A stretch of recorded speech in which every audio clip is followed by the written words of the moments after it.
Ballot box نکالے گئے جو کہ پی ٹی آئی کے لوگوں کے تھے, ان کے اوپر ڈبل اسٹیمپ کی گئی, اور پھر ظاہر ہے کہ ری کاؤنٹنگ میں تو یہی ہونا تھا کہ ان کو جتوا دینا تھا. اور دوسرا, جب ری کاؤنٹنگ کی گئی اس وقت جو پی ٹی آئی کے امیدوار تھے وہ موجود بھی نہیں تھے, ان کی غیر موجودگی میں ری کاؤنٹنگ کی گئی. بھئی جب میرا ایک معاملہ ہے, میں کسی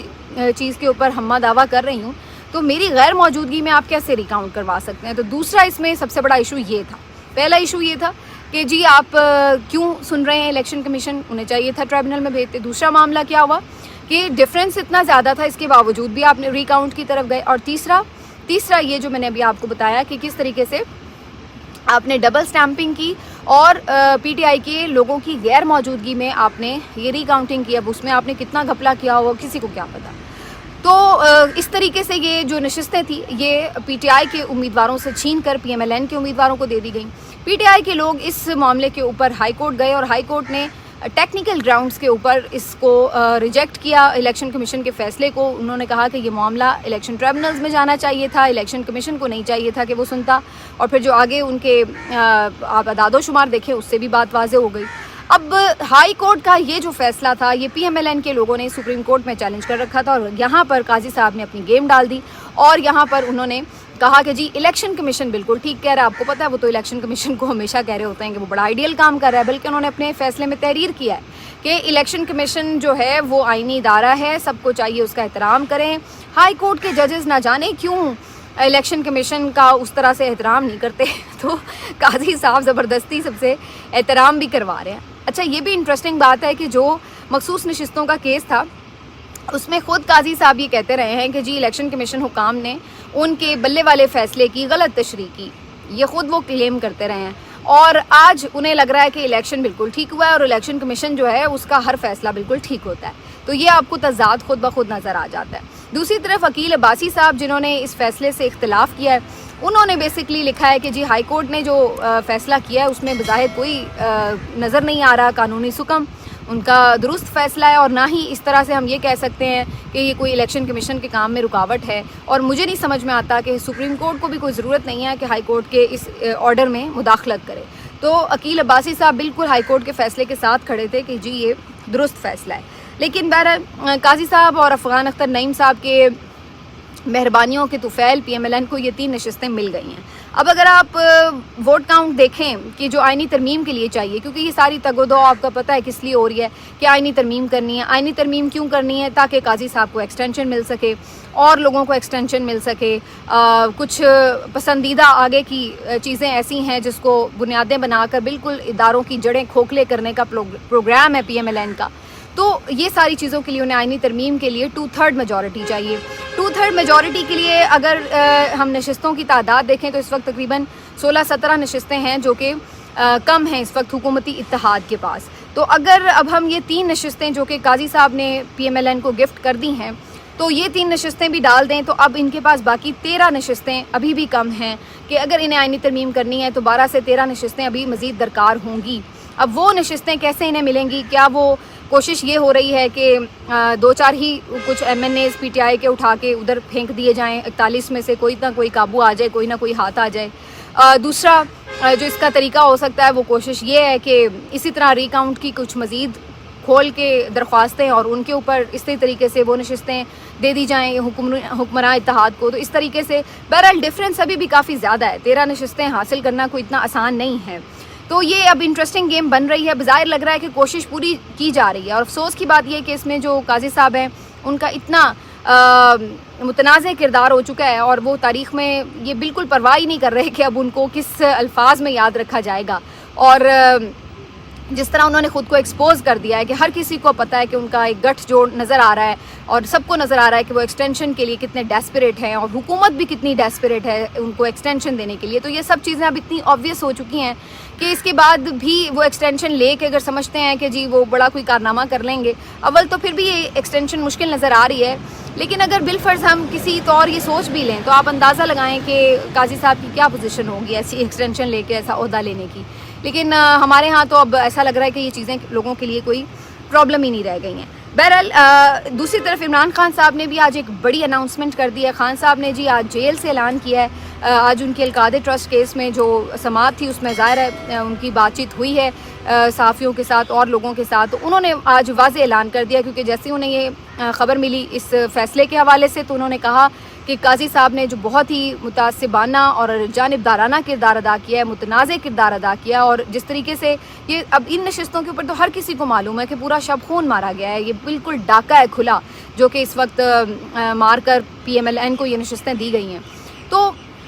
اب کہانی اس میں یہ ہے کہ جو قاضی صاحب کے حوالے سے عمران خان صاحب نے اناؤنسمنٹ کیا, وہ یہ کہہ رہے ہیں کہ اگر قاضی صاحب کو ایکسٹینشن دی گئی اور اس طرح کی کوئی بھی آئینی ترمیم کی گئی جس سے آپ اس طریقے سے آئین کا پورا حلیہ بگاڑنا چاہتے ہیں, اداروں کو کھوکھلا کرنا چاہتے ہیں, اور مزید میں آپ کو یہ بھی بتا دوں, کچھ لوگ یہ بھی ایون کہہ رہے ہیں کہ یہ جو بنیادی انسانی حقوق ہیں, freedom of expression and speech کا جو آرٹیکل موجود ہے آئین کے اندر, پھر چیف جسٹس سینئر موسٹ ہوگا, یہ والا بھی جو قانون ہے یہ بھی بدلنے کی کوشش ہے کہ جی 3-4 جو ٹاپ موسٹ ہیں ان میں سے کوئی سلیکٹ کر لیا جائے, پھر اوور آل ہی حد بڑھا دی جائے, تو بس پھر تو لمبا ہی آپ ایکسٹینشن کھینچ لیں. یعنی اگر آپ 50 سال کی عمر میں چیف جسٹس بنے اور آپ کی عمر جو ہے اگر ریٹائرمنٹ کی وہ 65 سال کر دی جائے, تو مطلب 15 سال آپ بیٹھے رہیں, کوئی چکر نہیں ہے آپ کو ہٹانے کا. تو بہت ان کی عجیب و غریب قسم کی جو ہیں آئینی ترمیم کی کوششیں ہیں, اور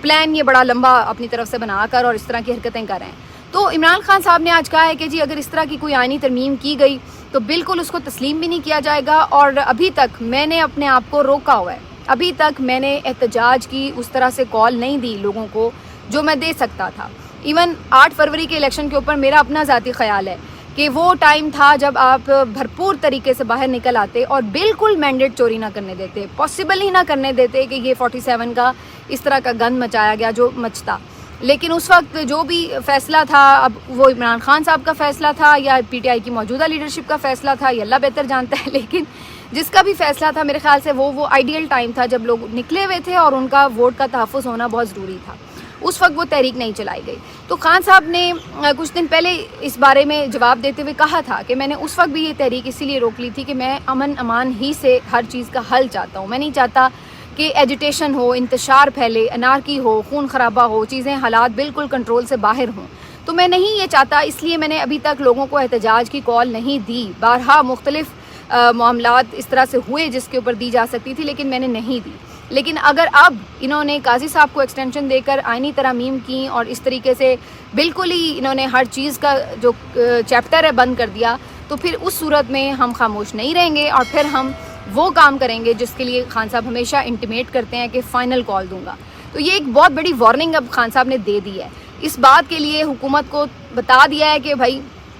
اگر آپ ابھی تک سڑکوں پہ دیکھ رہے ہیں کہ اس طرح کی صورتحال نہیں ہے آپ کے لیے, یہ نہ ہو کہ اگر آپ یہ کام بھی کریں تو پھر اس کے بعد صورتحال بالکل ہاتھ سے نکل جائے. تو یہ ایک بہت امپورٹنٹ اناؤنسمنٹ ہے جو خان صاحب کی طرف سے آج کی گئی ہے. حالانکہ ہم اس سے پہلے وکلا رہنماؤں کی اس طرح خالی خولی دھمکیاں گیدڑ بھبکیاں سنتے رہے ہیں کہ جی یہ کر دیا تو ہم تحریک چلائیں گے, وہ کر دیا تو تحریک چلائیں گے, ایڈ ہاک ججز بھی آ گئے, باقی بھی اور چیزیں ہوتی چلی جا رہی ہیں, لیکن کوئی تحریک ہم نے اس طرح سے نہیں دیکھی. لیکن خان صاحب جب اب اناؤنس کریں گے تو پھر اس میں کسی وکلا کی ضرورت نہیں رہے گی, کسی پارٹی لیڈرشپ کی ضرورت نہیں رہے گی, کسی اس بات کی ضرورت نہیں رہے گی کہ جی کسی کی طرف آپ دیکھ رہے ہوں. پھر ان کا اور ڈائریکٹ عوام کا آپس کا معاملہ ہوگا, پھر خان صاحب کی کال ہوگی, پھر عوام جانے, اور باقی پھر یہ بیچ میں اگر کوئی سوچ رہا ہے کہ جی یہ سارے جو مہرے ہیں مختلف یہ کوئی کردار ادا کر سکیں گے, وہ پھر کافی مشکل ہو جائے گا سین. تو بہرحال یہ ایک بہت بڑا عمران خان صاحب نے آپ سمجھنے کے اعلان کر دیا ہے, دیکھتے ہیں کہ اس کے اوپر کیا ہوتا ہے. آخر میں صرف ایک انٹرسٹنگ سی خبر میں دیکھ رہی تھی, مطیع اللہ جان صاحب نے ٹیرین وائٹ کیس کے جو درخواست گزار ہیں شہری ساجد, ان کو آج تلاش کر لیا. لکیلی انہیں اچانک سے یہ ایکسیڈنٹلی مل گئے اور ان کے بارے میں پتہ یہ چل رہا ہے کہ یہ ڈرائیور ہیں, اور یہ بیچارے ایسے ڈرائیور ہیں جو پڑھے لکھے بھی نہیں ہیں, لیکن آپ ان کی ذرا درخواست دیکھیں جو تیار کی ہوتی ہے, زبردست قسم کی. بیسیکلی اس کیس کو جب ڈسمس کیا تھا جسٹس بابر ستار نے اور باقی جو ان کے ساتھ ججز تھے, تو اس وقت ان کی بنیاد یہ تھی کہ بھائی جو یہ شہری ہے یہ تو کسی طرح متاثرہ فریق ہی نہیں ہے, یا تو ٹیرین خود آ کے بنتی مدعی تو بات بھی تھی, یا سیتا وائٹ بنتی تو بات بھی تھی, جو لوگ اس سے جڑے ہوئے ہیں وہ تو مدعی ہیں نہیں. تو کوئی بھی ایویں ہی اٹھ کے ایرا غیرہ کھڑا ہو جائے گا کہ جی یہ والا کام وہاں پہ کیوں غلط ہوا اور یہ والا کام یہاں پہ کیوں غلط ہوا. تو انہوں نے کہا کہ جو متاثرہ فریق ہی نہیں ہے وہ کیسے درخواست گزار ہے, اور جو فیصلہ بھی چیلنج کیا گیا ہے وہ دوسری ملک کا فیصلہ ہے. تو یہ ساری چیزیں دیکھتے ہوئے بظاہر یہ لگ رہا ہے کہ یہ جو معاملہ تھا یہ ظاہر ہے کہ پلانٹڈ تھا، اصل میں عمران خان صاحب کے خلاف ایک بس مزید ایک کیس تھا جو کردار کشی کے لیے بھی مطلوب تھا اور ویسے بھی انہیں نااہل کرانے کے لیے بھی مطلوب تھا. اور اب اس کا جو آپ مزید اگر دیکھنا چاہتے ہیں کہ اس کا مزید کوئی ثبوت، تو وہ اب آپ کو پتہ چل جاتا ہے کہ ایک ایسا شہری ڈرائیور جو 2.5 کروڑ فیس بھی نہیں دے سکتا اپنے وکیل کی، وہ کیسے اس کا پٹیشنر بن گیا. وہ کبھی نظر بھی نہیں آیا، سارے سماعت کے دوران وہ کبھی نظر بھی نہیں آیا. اس کو اتنا بھی تعلق واسطے اس کو بیچارے کو پتہ بھی نہیں ہوگا کہ ٹیرین ہے کون اور کیا ہے. تو یہ والی جو صورتحال ہے، اس سے آپ اندازہ لگا لیں کہ کس طریقے سے سیاسی مقدمات بنائے جاتے ہیں، پولیٹیکل وکٹمائزیشن کی جاتی ہے، اور کس طریقے سے انتقامی کارروائیوں سے اس طرح کے کیس بنائے جاتے ہیں. پھر جب یہ کیس عدالتوں میں نہیں ٹھہرتے تو پھر اس کے بعد عدلیہ کے اوپر اٹیک کر دیا جاتا ہے کہ جی عدلیہ جو ہے وہ انصاف فراہم نہیں کر رہی، عدلیہ جانبدار ہے، عدلیہ کے جج عمران دار ہیں. بھائی آپ کیس بھی تو دیکھیں کیا ہے. جینوئن کیس ہو تو ہر کوئی کہے کہ جی بالکل اس کے اوپر سزا ہونی چاہیے. تو بہرحال یہ ساری صورتحال ہے. انشاءاللہ اگلے ولاگ میں آپ سے پھر ملیں گے. اپنا خیال رکھیے.